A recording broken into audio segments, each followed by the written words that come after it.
Veremos a continuación la tercera parte de la segunda sección, de esta segunda sección que es de antropología filosófica sobre el hombre en el mundo natural. Tema, pues, por supuesto, interesante, ¿no? De nuevo me presento, soy Jorge Manuel Moreno Varela y pasemos a la siguiente diapositiva.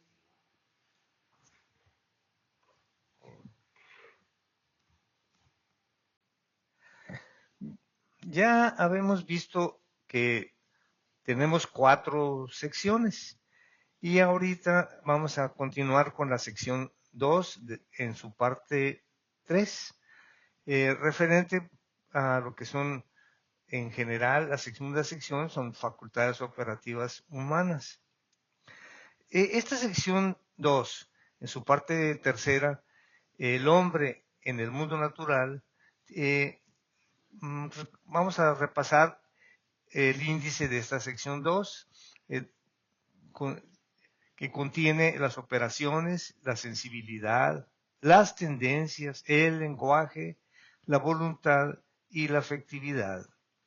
De hecho, vamos a ver la afectividad en esta parte de 3, ¿ok?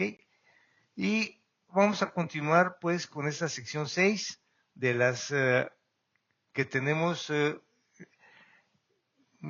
incluimos pues la primera, las operaciones vitales, la sensibilidad, las tendencias sensibles, el lenguaje y la dinámica volitiva. Continuemos pues con la afectividad humana. La afectividad humana tiene este índice, tiene una introducción, el número 1 es la afectividad, subjetividad y exterioridad. El 2, emociones y exterioridad. El 3, clasificación de las emociones, pasiones y sentimientos. 4, temperamento, carácter y personalidad. 5, valor cognoscitivo de la afectividad. 6, la afectividad y su relevancia ética. Empecemos con la introducción. La objetivación y comprensión de los fenómenos emocionales es el primer paso para el dominio y educación de los mismos, de esos fenómenos emocionales. La libertad personal viene a jugar un papel decisivo en lo que es la configuración armoniosa de las emociones y constituye esta libertad una tarea de hondo valor ético. Pasemos al punto 1, afectividad, subjetividad y exterioridad. Aquí tenemos hechos de la vida psíquica, la emoción y elementos comunes que aparecen en las emociones y sentimientos. Hechos, emoción y elementos. Empecemos con hechos de la vida psíquica. En los hechos de la vida psíquica tenemos que las emociones se manifiestan en la conducta. Alegrarse, entristecerse, tener esperanza o desesperación, lo que es el dolor o el miedo, etc. Todas estas suelen estudiarse bajo el epígrafe de la afectividad humana. Pasemos a la emoción. La emoción, ¿qué es? Es la conciencia de la armonía o disarmonía, ¿ok? ¿Entre qué? Entre la realidad y nuestras tendencias. Vayamos a ver elementos comunes que aparecen en las emociones y sentimientos. Inciso A, tenemos objeto desencadenante, que viene a ser el miedo ante un peligro, la alegría de encontrarse con una persona querida, etc. Es lo que va a desencadenarnos esas emociones y sentimientos. El inciso B tenemos la perturbación anímica, que viene a ser la impresión subjetiva de la realidad externa, es lo que percibimos. En inciso C tenemos la alteración orgánica o síntomas físicos, que son otros de los elementos que aparecen en las emociones y sentimientos. Esta alteración orgánica o síntomas físicos provoca en el sujeto unos síntomas físicos que muestran la unidad indisociable entre el cuerpo y el alma. Vayamos al punto 2, emociones y sentimientos. Tenemos la pasión, el 2.1, características de las emociones, el 2.2, característica de los sentimientos. Empecemos con la pasión. La pasión se tiene que, en psicología tomista, el término pasión se emplea para el acto del apetito sensible. En la psicología actual, por otra parte, tenemos que este término pasión viene a designar estados de cólera o estados de amor que responden al apetito irascible o al apetito o además al concupiscible. Vayamos a ver características de estas emociones. La emoción se caracteriza por una perturbación brusca y profunda ¿de qué? De la vida psíquica y fisiológica. Inciso A. Reacciones viscerales. Las reacciones viscerales tenemos de tipo respiratorio, de tipo del aparato circulatorio y también del sistema glandular. Inciso B. Reacciones musculares, como escalofríos, temblores, contracción de los músculos torácicos. Inciso C. Reacciones expresivas. Expresión del rostro y del cuerpo. Pasamos al punto 2.1, características de las emociones. La emoción está fuera del dominio de la voluntad, al menos de una manera parcial. Las características de los sentimientos, aparte de las características de las emociones, entonces vamos a ver la de los sentimientos. Estas características de los sentimientos poseen también algunas reacciones corporales. Inciso A, actitudes y expresiones del rostro. La tristeza, el disgusto o la sonrisa, las lágrimas, etc. En el inciso B tenemos las reacciones sinestésicas, ¿ok?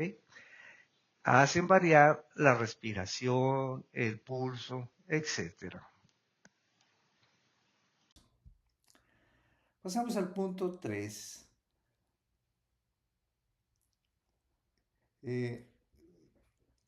Clasificación de las emociones, pasiones y sentimientos.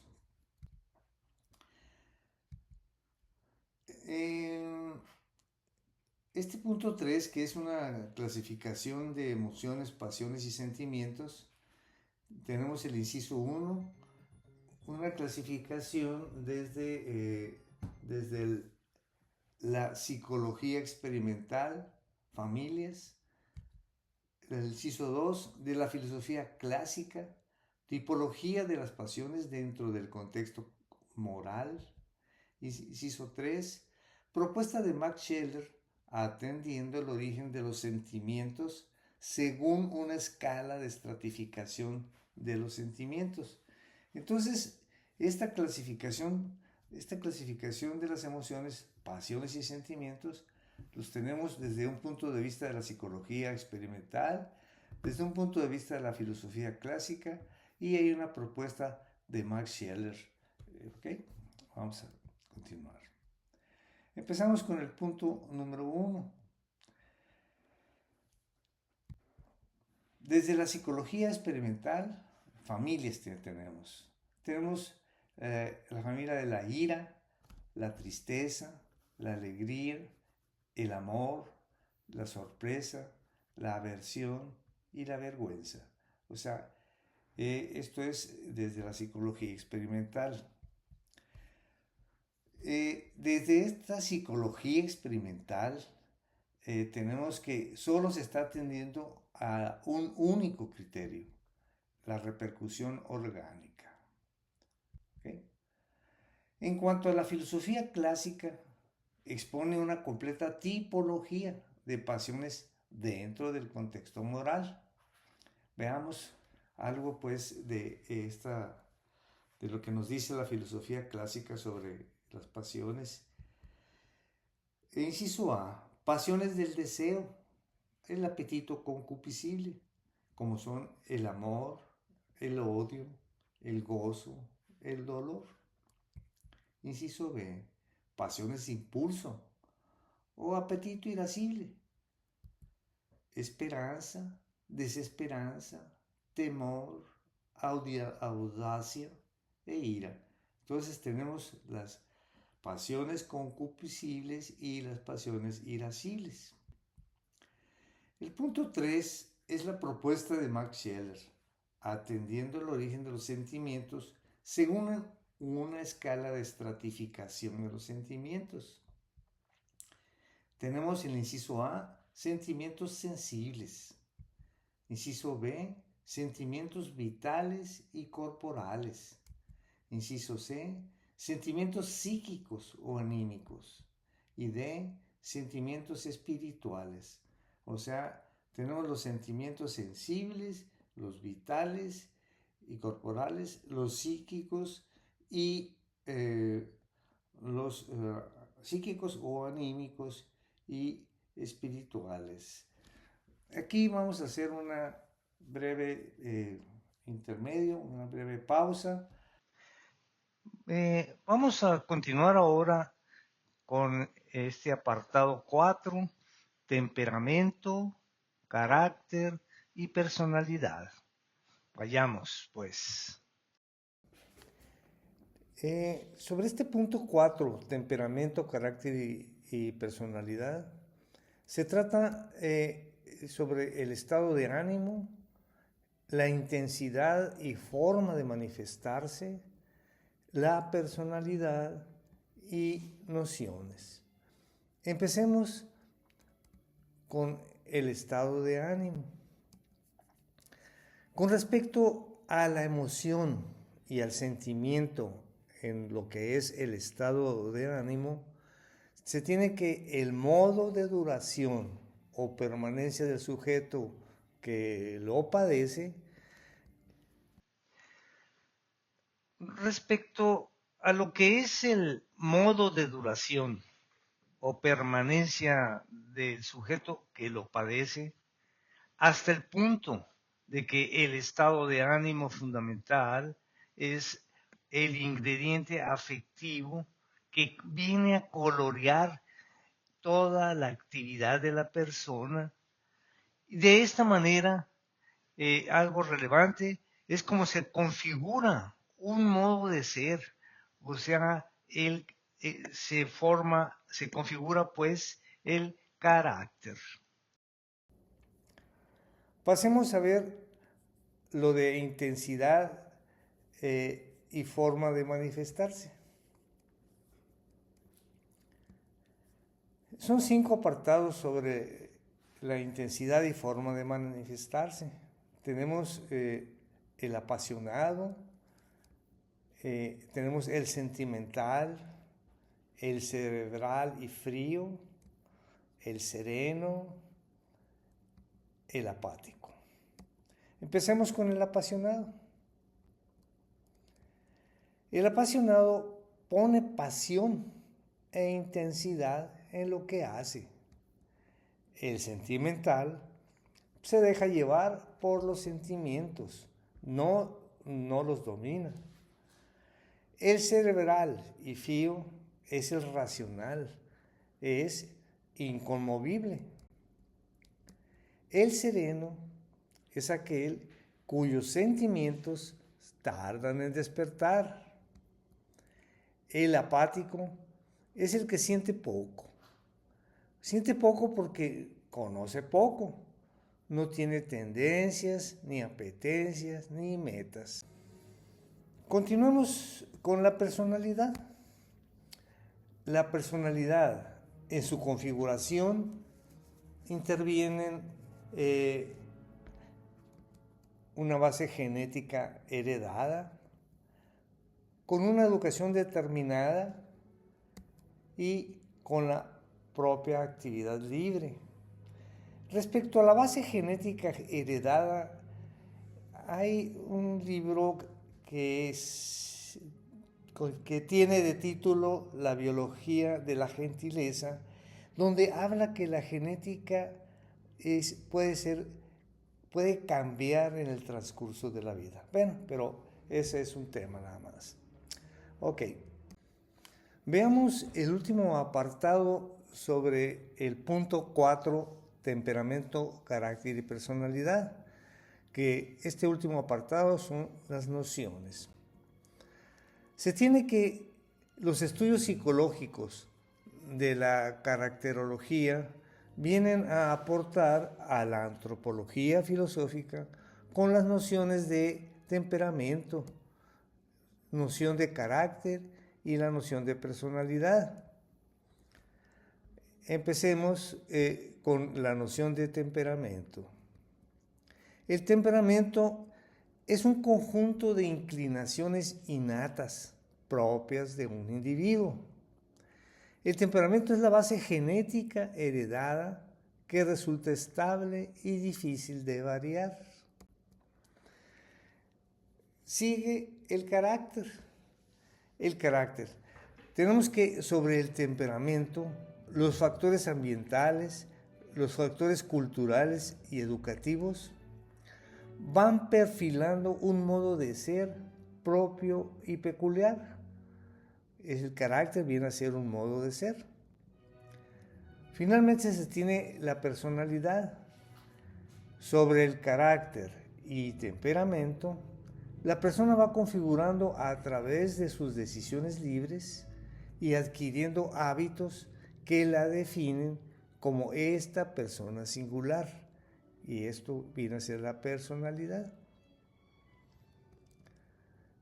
Continuemos ahora con el punto 5, valor cognoscitivo de la afectividad.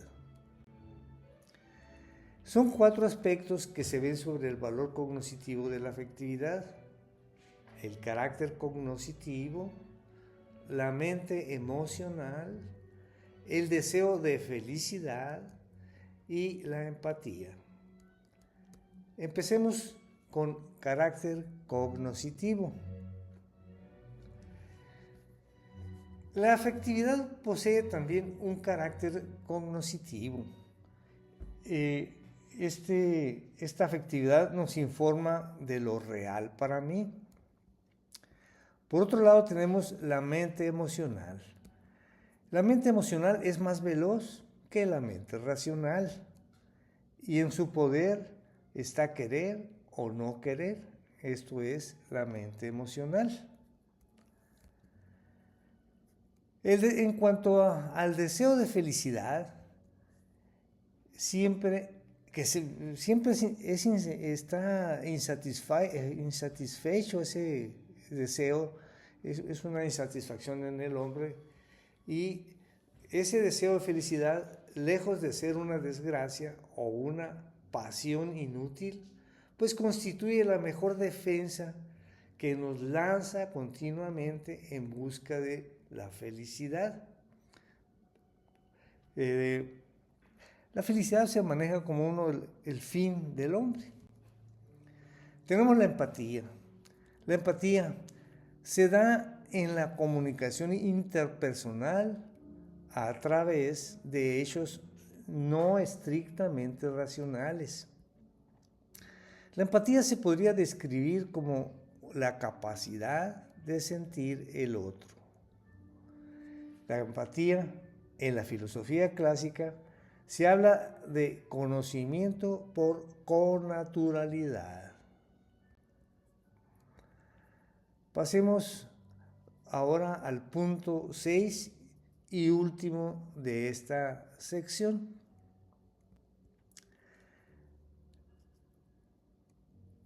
La afectividad y su relevancia ética. Vamos a ver en la filosofía moderna esa afectividad y relevancia ética. Vamos a ver para Kant y Hegel, y vamos a tratar también esa afectividad y relevancia ética en la psicología experimental y en la filosofía clásica, y tendremos también el punto de la educación moral. Empecemos con el apartado en la filosofía moderna, ¿qué pasa con la afectividad y su relevancia? En la filosofía moderna y contemporánea, los efectos de la afectividad pasan a ocupar la posición fundamental de ética y funcionan como indicadores de lo bueno y lo humano y lo malo. Además, funcionan como fundamento de las virtudes, de las normas morales, de los juicios prácticos y de la acción libre. Veamos para Kant y Hegel cómo ven la cuestión de la afectividad y su relevancia ética, sobre todo. Para Kant y Hegel, las pasiones vienen a ser un estorbo a la razón. El deber sería lo bueno, es lo que nos dice Kant y Hegel. Sería lo bueno independientemente de su repercusión afectiva. Nos vamos con la psicología experimental y la filosofía clásica. Advierten que nuestros sentimientos pueden estar en cierto aspecto sometidos al poder de la voluntad. Y tenemos el punto de la educación moral.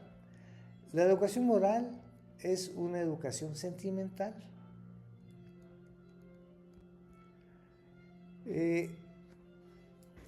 Con la última diapositiva terminamos la sección 2 de las 4 que vamos a ver.